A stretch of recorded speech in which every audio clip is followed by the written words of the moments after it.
Hello friends, आज हम करेंगे क्वेश्चन नंबर 4 एंड 5 उप chapter reproduction in text question NCERT.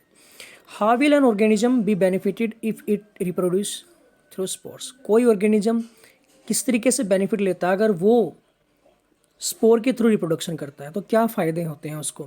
देखो, सबसे पहले क्या है, spore formation is simple way है, फास्टर मोड ऑफ रिप्रोडक्शन है, और इससे बहुत फास्टली वो अपनी पॉपुलेशन को ग्रोथ कर सकता है, बढ़ा सकता है। सेकंड क्या है, spore being small and light, spore small होते हैं, लाइट होते हैं, तो वो इजीली डिस्पर्स हो जाएंगे, फैल जाएंगे, दूर दूर तक फैल जाएंगे। किसके थ्रू? विंड के थ्रू, वाटर के थ्रू, मतलब ठीक है, हवा चलेगी या वाटर से क्या करेंगे, वो दूर दूर तक फैल जाएंगे और अपनी पॉपुलेशन को बढ़ाएंगे। ठीक है ना। The thick and resistant covering, ठीक है, मतलब जो स्पोर होते हैं उनके चारों ओर क्या होती है, एक थिक कवरिंग होती है जो रेजिस्टेंट करती है अनफेवरेबल कंडीशन में। ठीक है, मतलब उनको प्रोटेक्ट करती है। अगर अनफेवरेबल कंडीशन हो गई तो उनको प्रोटेक्ट करेगी वो कवरिंग। तो ये भी एक क्या है, उनके लिए बेनिफिट है, क्योंकि अगर अनफेवरेबल कंडीशन हो जाती है तो वो सर्वाइव करेंगे, और जब भी फेवरेबल कंडीशन आएंगे तो वो ग्रो करेंगे, जर्मिनेट कर देंगे। ठीक है ना।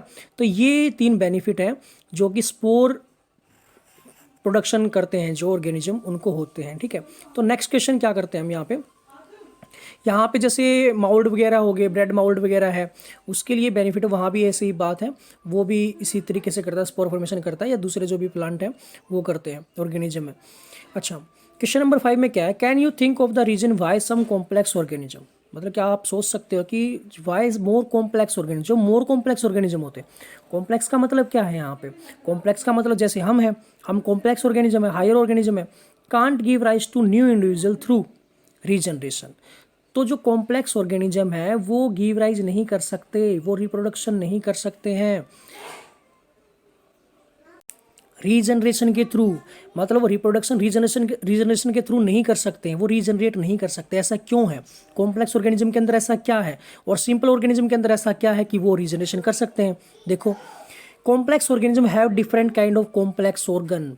हमारे अंदर कॉम्प्लेक्स ऑर्गेनिज्म के अंदर क्या होते हैं, अलग अलग तरह के कॉम्प्लेक्स ऑर्गन होते हैं। मतलब हमारे अंदर हर सेल, कॉम्प्लेक्स ऑर्गन का मतलब क्या है, हमारे अंदर हर सेल, हर टिश्यू अलग अलग काम करता है, डिफरेंट डिफरेंट फंक्शन करता है। ठीक है ना।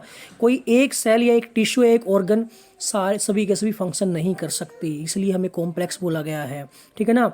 हमारा ऑर्गन सिस्टम है, ठीक है ना, लेकिन जो लोअर ऑर्गेनिज्म होते हैं उनके अंदर it is therefore not easy to develop such organism through regeneration. तो हमारे अंदर तो ये रीजनरेट नहीं कर सकते, लेकिन जो लोअर ऑर्गेनिज्म होते हैं उनके अंदर क्या कर सकते हैं, कसम स्पेसिफिक सेल होती हैं, कुछ के अंदर तो सारी की सारी सेल होती है, कुछ के अंदर कुछ स्पेसिफिक सेल होती है। जैसे सिप्लिम के अंदर तुमने देखा होगा कि जो उसकी टेल है रीजनरेट कर जाती है, वो ग्रो कर जाती है, तो उसकी टेल के अंदर क्या है, ऐसी सेल है जिनके अंदर पोटेंशियल है रीग्रोथ करने का, वो टेल बना सकती है। लेकिन जैसे हाइड्रा जैसे ऑर्गेनिज्म है, सिंपल ऑर्गेनिज्म है, उनको अगर हम कट करते कहीं से तो उनकी पूरी बॉडी के अंदर ऐसी रीजनरेटिंग सेल मिलेंगी जो क्या करती हैं, वो उसकी ग्रोथ करवा देती हैं।